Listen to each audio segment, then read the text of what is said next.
Ever wonder why so many smart people say stupid stuff? Wouldn't it be great if there was a manual so they would know what to say, when to say it at the right time? Well, there is. I wrote it. My name is Andrew Jacobs. I am the son of a printer. I am germphobic, have obsessive compulsive and attention deficit disorder. I'm also the only American who is currently a chairman of a publicly held company in Malaysia with over 200 people in our various companies worldwide. I've had the same wonderful wife for 31 years, 3 great kids, and I found the secret to a better life. My name is Andrew Jacobs. Welcome to my world.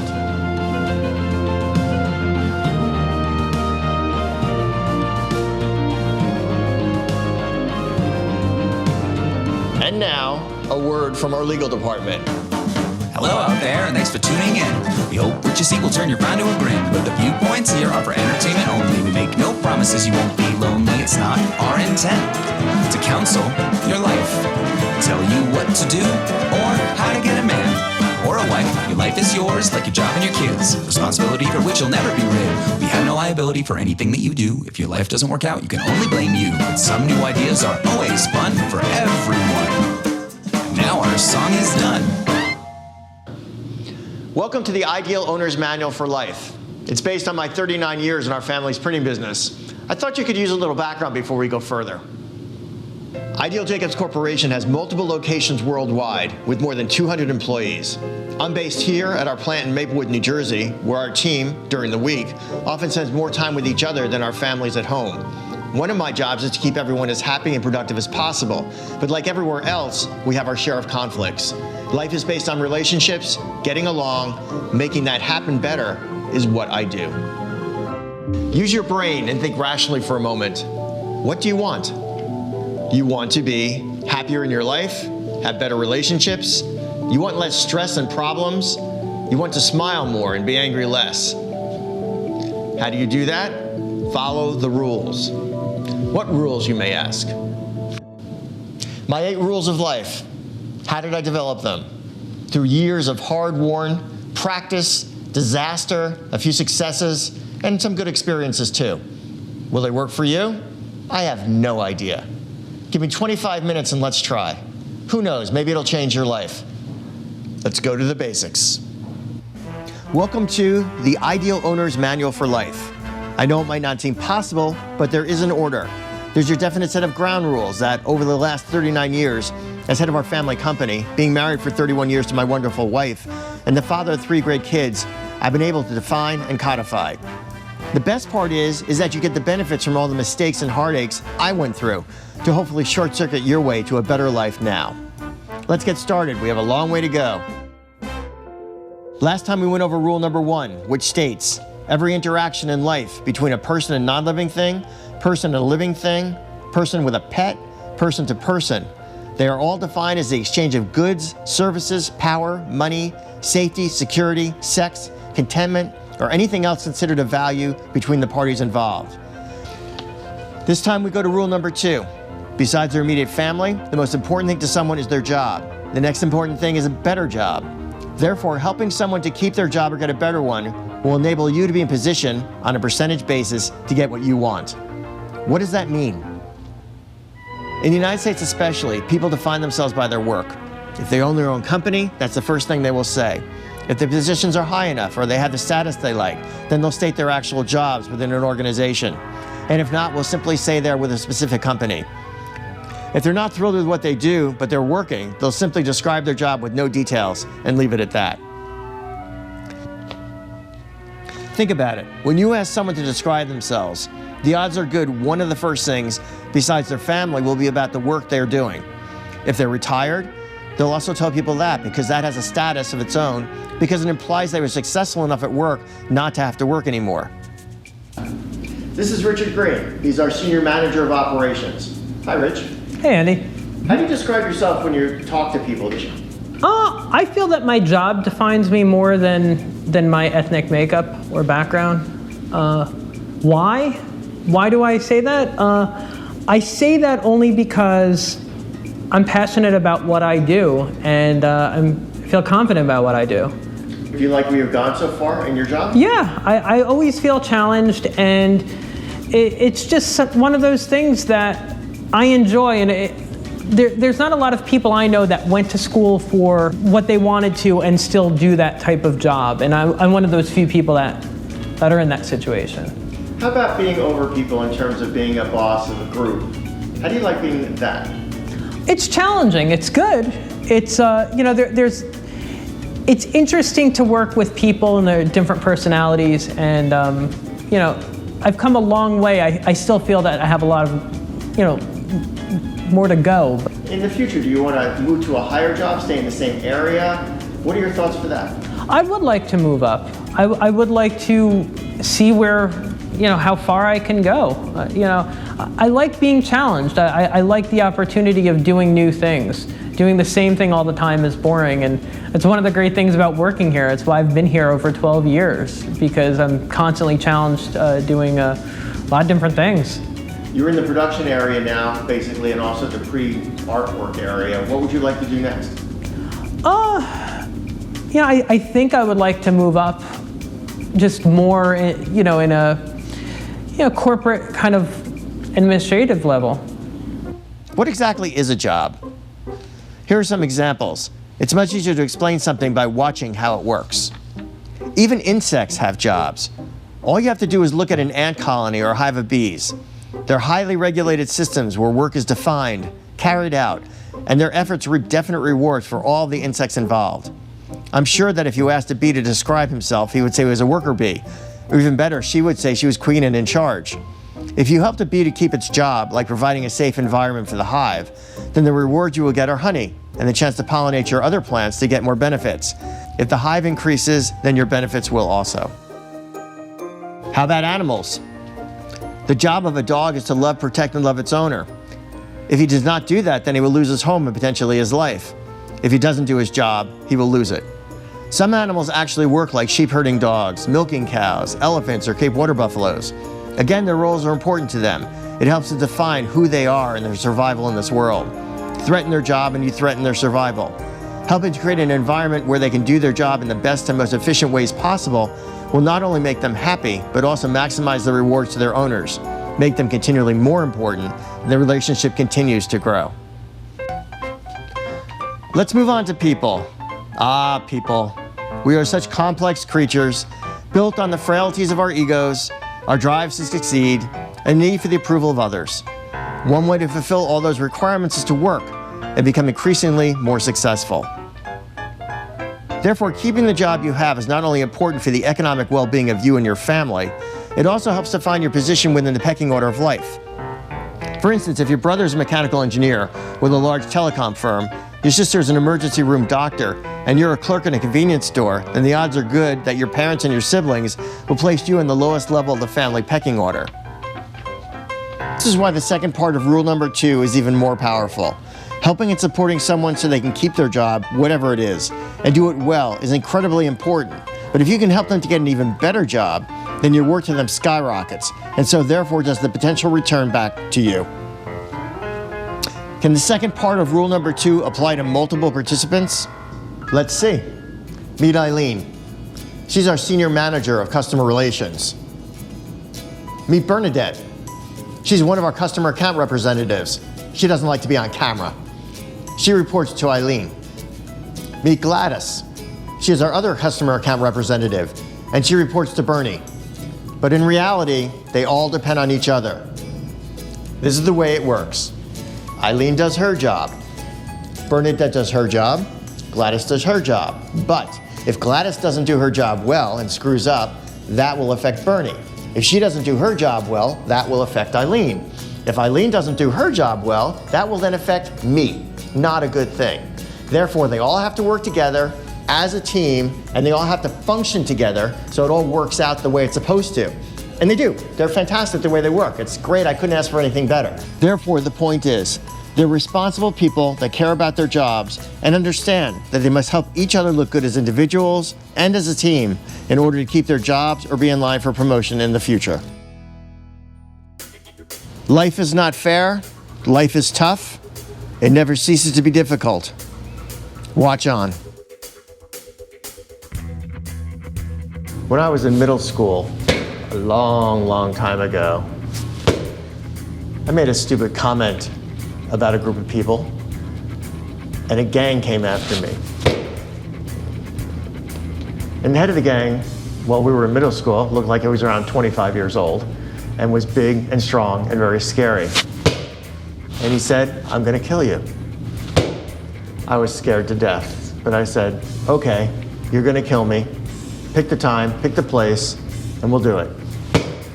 He looked at me and said, "I'm gonna kill you." He was kind of stupid too.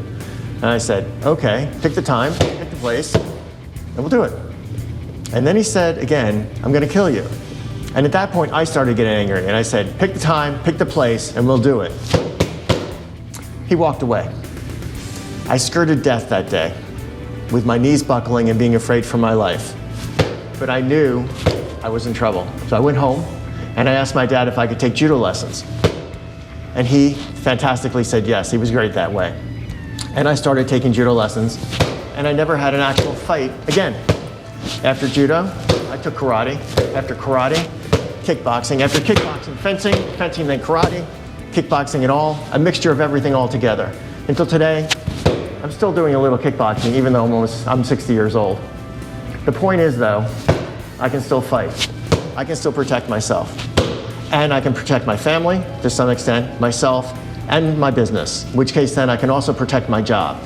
My job means almost everything to me, except for my family. And I'll do almost anything to protect it, and that includes staying in shape. Because if I'm not willing to do it, and I'm not in great shape to do it, I'm gonna lose it to someone who is. Let's focus on the last part of rule number 2. Helping someone to get a better job will enable you to be in a position on a percentage basis to get what you want. In the following interviews, you'll see how the last part of rule number 2 is applied. What do you do in the company? Well, I'm in charge of research and marketing, so I do different marketing campaigns for social media, manage the social media accounts. Since I'm kind of new, I kind of bounce around and help wherever I'm needed. I do some 3D modeling, solve little problems around the office. Basically, I'm your mentor in this situation, okay? How can I make it better for you so that it'll be easier for you in the interview coming up with your supervisor, Kayla, in order to make it life better and easier so you'll get the job that you want and she'll get the better job that she wants? I guess let me know what it is that she's doing. Or what she wants? What she wants, yeah, for sure. What do you think she wants? Probably, since she's moving across the coast to take a whole different position, I would say she probably wants me to learn everything that she does here, especially the stuff that's in person that couldn't be done remotely at all. Like what? Do you know what that is? I have some idea of it, logistical stuff, I would say, on the whole, but the details of it I don't. Okay, the first thing you got to do is before you go in is you got to figure out what it is that she thinks she wants. She's going to ask you that. What do you want? And by that, she really means what do I want in terms of her. So you want the new job. You want to do what she was doing so you have the chance at more money and more power and more position, right? So when you get in there and you look at her and you're going to say, okay, this is what I can do for you, even though she says, what are you going to do for yourself? You want that part of it. So she is going to be going across the country. What kind of detail-oriented stuff can you help her with? I guess starting to figure out what goes on in the back with the larger manufacturing crew, very few of whom I know. How to set up and prepare for a show. I think I might need to know who her contacts are with like how she sets up a show, who she talks to, how she found, what kind of questions she asks to find out about, you know, badges and entrance and shipping and how to get everything there. The interview isn't going to last long. They never do. Any interview that lasts a gigantic amount of time is usually either for a big company or somebody who has to be there and it's not going to mean anything. So pretty much in most interviews you've got 5 minutes, 10 minutes at the most, and you've only really got about 30 seconds to make your impression. So I'm going to give you some hints as to what to do. Okay, the first thing is don't look outside the wall. Don't look over there, don't look over there, stay focused on my eyes. Because some people don't know what to do with that. You're not staring them down, but you're focusing on them. If you're doing that, they think that you think they're important, which you do. By facing the other way, you're looking either that you're nervous, you don't care, you're bored, or that something else is more important. And at that moment, nothing's more important than the person who's sitting in this chair. So for you to get what you want, you've got to be totally focused and present as to what they're doing. And that's really hard. Because halfway through the first 30 seconds, you're going to get an itch someplace, like on your nose or your cheek, and you're going to really want to itch it, but you can't do it because you have to stay focused. Now, if you think beforehand of what she wants, it's usually pretty evident what most people want. They want a better job. It's simple. It's really very simple. And they want somebody who will help them get there. If you can prove that you can help get them there, they will then support you with their job. If you try and threaten them that you're going to want their job, their new job, then they're going to destroy you.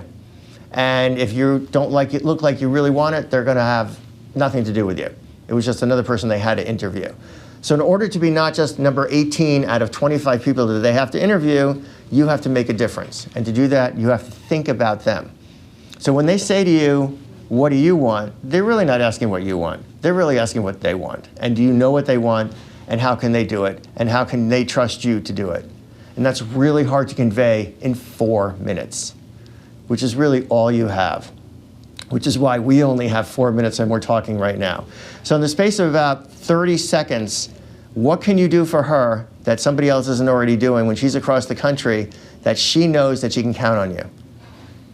And if you don't have an answer right now, which is okay, you better have one before you walk in there, because preparation is everything, because you're going to be nervous. Because there's a lot riding on it. I mean, there's money, there's power, there's everything, your chance to move up in the company, everything's riding on it.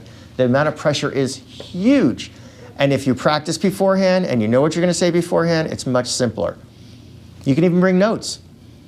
Notes are fine, and because it means that you're trying, and that you care, and that you did research, and that it makes a lot of difference to you.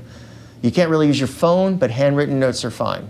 You can't be looking at your phone. You can't be looking anyplace else because, again, a good supervisor or a good boss will know exactly what you're doing and that you're not focusing 100%. And if you don't do it here, then when you get into a pressure situation someplace else, you can do the same thing. Pressure's the same everywhere. Butterflies are the same everywhere. It's all the same thing. Remember, you make the other person look good, you get what you want on a percentage basis. You don't, you're number 18 out of 25, and you will always be 18 out of 25. And we don't want you to be 18 out of 25. Just number 1 and the only person they remember. Okay? Definitely. Just preparation. Welcome, Kayla Rose. Here's another example where the last part of rule number 2 is relevant. Hi, Dad. A pleasure to see you. As always. So you got a new job coming. Hypothetically, yeah, I do. In the next 12 months, you're going to be going to California, Yeah. starting your own distribution center So you tell me. for us, and probably hiring people along the way. I hope so. So do I, because that means it's successful. Yeah. The question is what are you going to do with the people here to help you once they're there? In other words, when Wait, you're which people? Well, the people when you're in California, you're going to need some backup here, and I anticipate you're going to designate somebody to be your backup. The question is who are you going to decide that's going to be? Because you will obviously have high input into it. Well, I would hope so. Right. Now, what does that person need to be able to do? Well, I need to trust them. And what does trust mean to you? Means that I have no doubt that they will cover my stuff to the necessary point while I'm away. I need to be able to know that they will be able to handle anything that comes my way while I'm not there, which means they have to be on point. That's a hard thing to ask for somebody. Well, you ask that of me all the time. I do, and I trusted that you could do it, and you can, which is the reason why you got promoted, which is why you're now in the position of trying to find somebody to help replace yourself. So therefore, the qualifications for somebody that is going to help take over some of the stuff that we're here has to be someone that's going to get up early, because basically you're going to be in San Francisco, they're going to be here, so there's a 3-hour time gap. So once you get up there, you have to have all the information necessary for what happened overnight, including Asia, Europe, and what goes on here. So you're up to speed immediately. That's a lot to ask for somebody. I have found that over time that at the beginning of any project, often whoever is in charge of it has to really take over virtually everything in order to make sure that it gets done to the extent necessary. Okay. You can work 6 or 7 days a week for 12 or 14 hours a day for a certain amount of time before you start burning out. Correct. But then you have to be willing to start giving the stuff out to other people. And that's really hard because they're going to screw up. Okay. People are human and they screw up. The trouble is you got to find out what level of their screw up can you handle without it losing sleep and making you crazy, and what is actually tolerable of somebody to be able to do it in your eyes. For instance, if somebody here does 90% of the work necessary, is that good enough? I don't know. I don't either. So the trick is then you need to have more than one backup. Well, I also think you need to assess certain weaknesses and strengths in certain people and possibly not delegate it all to one person. I think putting your eggs in one basket is possibly not the best way to go. So how are you going to do it? You're going to split the jobs up, or you're going to give numerous people the same jobs in order to make sure that you are covered either way? What's your thought on that? Well, my thoughts are I currently don't have a great grasp of what my job will entail. I have really no concept of what a day-to-day will be like, so I can't really answer that question. I have some thoughts on what I might need people to help me with and what I'll need to delegate out, but it's all theory. I won't know until I'm there, or I won't know until I have a better concept of everything that I'll have to do. So I think the trick is to say, okay, I'm already doing A, B, C, D, and E. I know I have to keep doing that, and I know I have to give some of it up. Who's going to be able to do it? So if the people here are not performing to the way that you would hope that they would perform in terms of trustfulness, timeliness, follow-up, intelligence, or whatever, you're going to have to find a new combination of either somebody new, a combination of various people, or work it some way that you can then get enough so you can sleep while working peaceably while learning the other stuff as quickly as possible.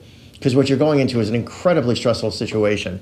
And if you don't think you're covered, it's going to make it impossible. Well, from what you've told me, part of you ascending as you did was the ability to create your own workforce, correct? Yes. So you're sending me on my way to create my own office in the West Coast on your behalf, correct? Mm-hmm. Right.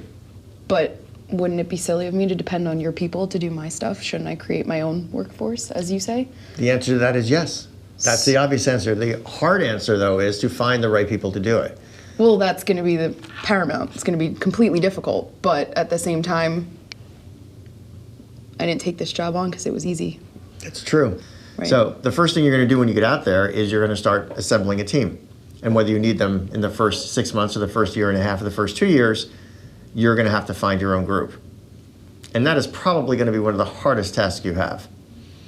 Because if you worked 18 hours a day, 7 days a week, which I'm not asking you to do, you probably could get an incredible amount done, but you would not have a life.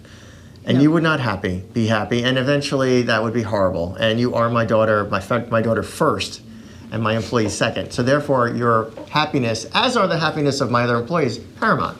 Okay. So therefore, when you go out there, that's what you're going to do. But even so, you still have jobs here that somebody else is going to have to take over. So while you're here for the next 6 months or however long you're here, you have to decide who you think is going to be able to handle the various jobs in the best way possible so that you are happy. And that is a tough thing. And as your mentor and as your boss, it is more like we have a lot of different people here. Use the best of everyone. And that's what you always want to do. And get rid of the bad stuff. If somebody's bad in an area, don't use them. Stick to what they're good at and segment them. That way you're not totally dependent on one person in case they leave. You never want that to be, especially if you're manning your own center, which you're going to be, because it all falls on you. I mean, as much as anything happens, anything wrong that goes in California, it's going to go on you. Anything happens in the rest of the world, it goes on me. And what happens in California? Yeah, you get it all. I get it all, but that's okay. That's something I very happily take on. But you have the time to pick your team, and you've got to analyze what's out there, analyze what you're doing now that you can pass off, so you'll be happy when you get there. And that'll be the best for everybody. And you're also going into a new place with no new people. You don't know anybody basically, and it's going to be really tough. Well, that'll be fine. Which is the reason why you're going, because you're not wearing it in the least. But I want you to have a backup. That's why I'm going, right? That's why you're going. But even so, you need a team. And you have the chance to put the team together that you want. From everybody we have here, use who you want. They're not going to be replacing you. They're basically just helping you. You're still going to be in charge of this stuff, but you can't do it all. And that's why you have people to help. Okay?